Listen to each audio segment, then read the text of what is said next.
नमस्कार. योगभास्कर ॲस्ट्रो या ज्योतिषविषयक चॅनलमध्ये आज आपण पाहत आहोत सूर्याचे राशी परिवर्तन आणि त्याचा प्रत्येक राशीवर पडणारा गोचर प्रभाव याविषयीची ज्योतिषीय माहिती. ग्रहांचा राजा असलेला हा सूर्यग्रह दिनांक 15 मे 2026 रोजी आपली सध्याची उच्च राशी म्हणजेच मेष राशी सोडून वृषभ राशीमध्ये प्रवेश करणार आहे आणि येथे त्याचे वास्तव्य दिनांक 15 जून 2026 पर्यंत असणार आहे. यालाच सूर्य संक्रांती असे सुद्धा म्हणतात. सूर्य वृषभ राशीत प्रवेश केल्यानंतर येथे त्याचा बुधाशी युती योग होणार आहे. ही युती अत्यंत श्रेष्ठ समजली जाते. याला बुधादित्य योग असे म्हणतात. असे असले तरी सुद्धा या बुधादित्य योगावर शनीची तिसरी दृष्टी असणार आहे आणि म्हणून सूर्याची शुभ फळे मिळण्यासाठी प्रत्येकालाच काही ना काही अडचणींना सामोरे जावे लागणार आहे. सूर्य हा जीवनामध्ये आरोग्य, पदप्रतिष्ठा, मानसन्मान, यश या सर्वांचा कारक ग्रह आहे. त्याचबरोबर अधिकार हे सुद्धा सूर्याच्या अनुकूलतेमुळे मिळत असतात. असा हा सूर्य जर कुंडलीमध्ये अशुभ स्थितीत असेल तर अशा वेळी मात्र आरोग्याच्या तक्रारी, जीवनामध्ये अपयश, मानसन्मानाची हानी अशासारख्या प्रसंगांना सामोरे जावे लागते. असा हा सूर्य प्रत्येक राशीसाठी कसा असणार आहे याविषयीची ज्योतिष माहिती आपण जाणून घेणार आहोत. 12 राशींमध्ये सिंह सूर्याची ही स्वराशी आहे आणि सूर्याकडे एकच दृष्टी असते, ती म्हणजे 7वी दृष्टी. सूर्य हा आत्माकारक ग्रह आहे. असा हा सूर्य प्रत्येक राशीसाठी कसा असणार आहे याची ज्योतिषीय माहिती आज आपण जाणून घेणार आहोत. हे राशीफल आपल्या चंद्रराशीवर आधारित आहे. ज्यांना आपली चंद्ररास माहीत नाही अशांनी हे राशीफल आपल्या नामराशीनुसार पाहावे. राशींच्या क्रमानुसार सर्वप्रथम मेष राशीच्या जातकांची चर्चा पाहूयात. मेष राशीसाठी पंचम भावाचा असलेला हा स्वामी तुमच्यासाठी द्वितीयातून गोचर करणार आहे आणि त्याची 7वी दृष्टी ही तुमच्या अष्टम भावावर असणार आहे. द्वितीय भाव हा धन, वाणी, कुटुंब यांचा भाव आहे. मेष राशीसाठी सूर्याचे हे गोचर अनुकूल आहे. नोकरीमध्ये पदोन्नती, धनागमनाचे विविध मार्ग तुमच्यासाठी मोकळे होणार आहेत. जेथे बोलणे हे काम महत्त्वाचे असते म्हणजे सोशल मीडिया असेल, त्याचबरोबर MBA असेल, ग्राहकांशी हितगुज साधण्याचं काम असेल, अशासारख्या ठिकाणी काम करणाऱ्यांसाठी सूर्याचे हे गोचर त्यांच्यासाठी चांगले असणार आहे. तुमचे बोलणे या कालखंडात प्रभावी बनलेले दिसून येईल, परंतु आपल्या अधिकारवाणीचा प्रयोग हा मात्र जपूनच करायला हवा. सासूरवाडीच्या माणसांचा हस्तक्षेप तुमच्या दाम्पत्य जीवनामध्ये त्रासदायक ठरू शकतो. या कालखंडात तुम्ही तुमच्या घरच्यांचे, ज्येष्ठांचे आशीर्वाद घेणे हे सुद्धा तुमच्यासाठी हिताचे असणार आहे. प्रेमीजनांसाठी हा कालखंड एकंदरीत ठीकठाक असलेला दिसून येतो आणि दाम्पत्य जीवन हे सुद्धा ठीकठाक असलेले दिसून येते. स्वास्थ्याचा जर विचार केला तर नेत्रजन्य विकार, विशेषतः उजव्या डोळ्यासंबंधी तक्रारी ह्या उद्भवू शकतात आणि या कालखंडात तुम्ही तुमचा आहार हा सुद्धा सुपाच्य ठेवला पाहिजे. तळकट पदार्थ किंवा उष्णजन्य पदार्थ म्हणजे मसालेदार पदार्थ यापासून तुम्ही स्वतःला थोडे दूर ठेवले पाहिजे, नाहीतर पित्तजन्य विकार उद्भवण्याचा हा धोका असू शकतो. तर वृषभ राशीच्या जातकांसाठी चतुर्थ भावाचा असलेला हा स्वामी तुमच्यासाठी लग्नी गोचर करणार आहे आणि त्याची 7वी दृष्टी तुमच्या सप्तम भावावर पडणार आहे. लग्नी सूर्याचे गोचर, त्यामुळे तुम्ही उठावदार दिसणार आहात. घरामध्ये जर तुमचे आधी जर कोण ऐकत नसतील तर या कालखंडात घरामध्ये तुमचे लोक ऐकू लागतील. नोकरीमध्ये विशेषतः सरकारी कार्यक्षेत्रात काम करण्यासाठी हा कालखंड तुमच्यासाठी अनुकूल आहे. या कालखंडात तुम्ही आत्मविश्वासी बनणार आहात, कारण सूर्य हा राजा ग्रह आहे. तो आत्मविश्वास वाढवणारा ग्रह आहे आणि तो तुमच्या राशीवरूनच आपले गोचरीचे भ्रमण करणार आहे आणि म्हणून तुमचा दबदबा या कालखंडात वाढलेला दिसून येईल.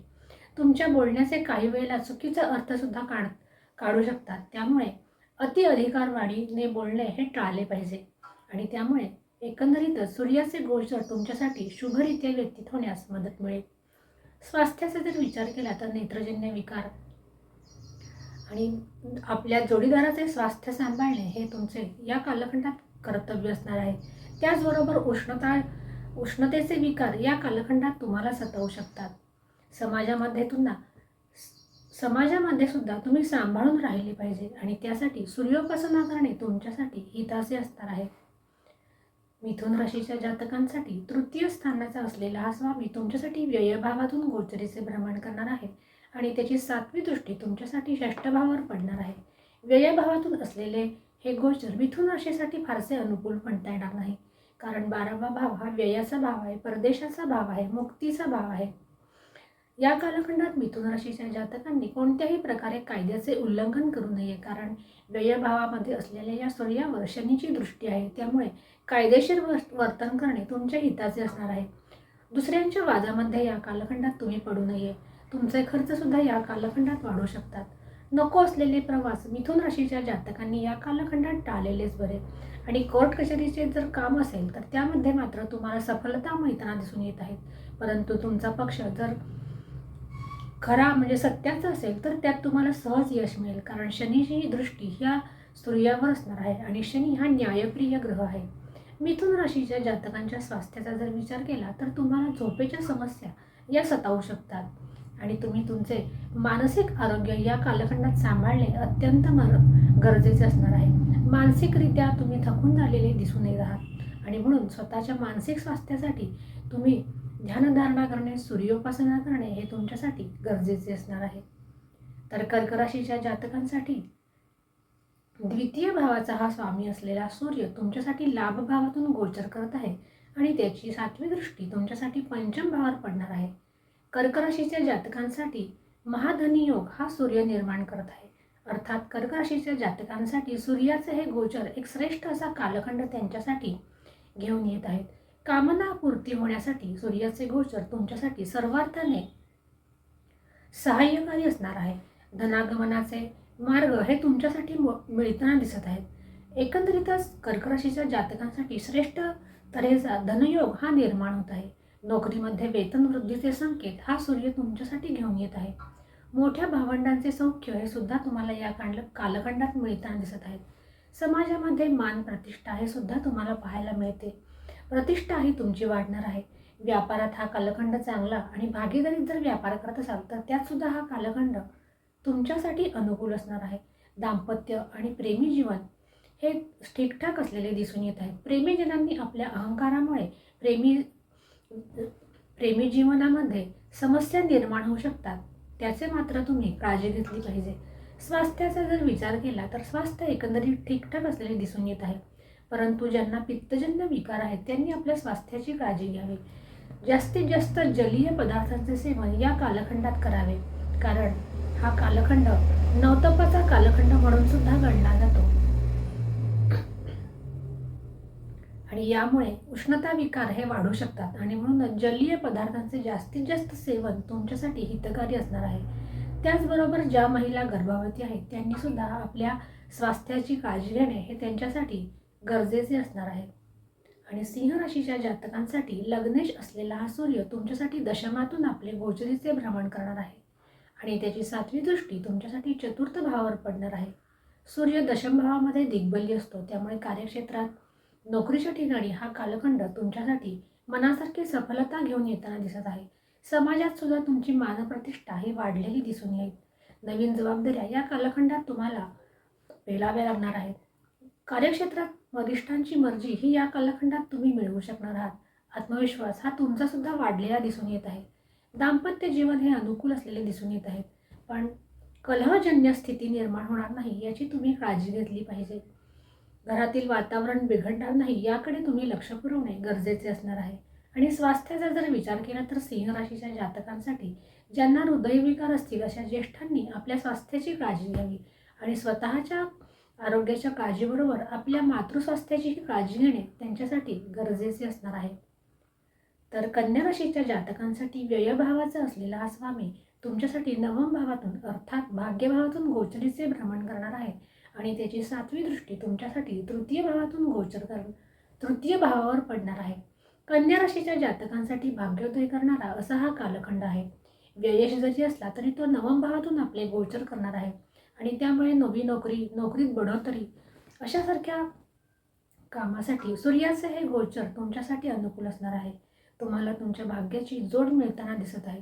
विद्यार्थ्यांसाठी आणि विशेषतः उच्च शिक्षण घेणाऱ्या विद्यार्थ्यांसाठी हा कालखंड चांगला आहे. धार्मिक यात्रा जर करणार असाल तर त्यासाठी सुद्धा हा सूर्य तुमच्यासाठी अनुकूल असणार आहे. व्यापाऱ्यांसाठी सुद्धा हा सूर्य तुमच्यासाठी चांगला असलेला दिसून येत आहे. दाम्पत्य जीवन हे सुद्धा कन्या राशीचे चांगले या कालखंडात दिसून येत आहे. करिअर वृद्धीच्या दृष्टीने हा काल तुमच्यासाठी विशेष महत्त्वाचा आणि उत्तम सफलता मिळवून देणार आहे. परंतु शनीची दृष्टी या सूर्यावर असणार आहे.